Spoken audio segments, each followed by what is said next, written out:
Un endomorphisme U d'un K espace vectoriel E de dimension finie petit n est dit cyclique lorsqu'il possède l'une des propriétés équivalentes suivantes, à savoir 1. Il existe un vecteur x de E tel que E est généré par les images itérées de x par U. 2. Il existe un vecteur x de E tel que x u de x u carré x un-x constitue une base de E. 3. Il existe une base B de E dans laquelle la matrice de U est une matrice compagnon. Il est clair que 2 implique 1, montrons maintenant que 1 implique 2. Il est clair que le vecteur x est non nul. Sinon, E serait l'espace vectoriel ne contenant que le vecteur nul.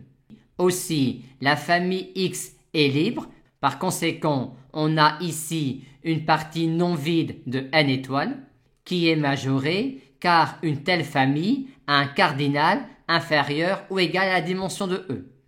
On peut alors définir un tel entier P. On a alors tout de suite que UP de X est combinaison linéaire des vecteurs X, U de X, U carré X, UP-1X. Sinon, la famille x, u de x, u carré x, up-1x, upx serait libre, ce qui est contradictoire avec la définition de P. Par conséquent, par récurrence immédiate, tous ces vecteurs-là sont combinaisons linéaires de x, u de x, u carré x, up-1x pour k supérieur ou égal à P. Par conséquent, la famille x, u de x, u carré x, up-1x est une famille libre et qui génère E. Il s'agit donc d'une base de E qui contient P vecteurs. Par conséquent, P est égal à n et on a donc le résultat souhaité. Montrons maintenant que 2 est équivalent à 3.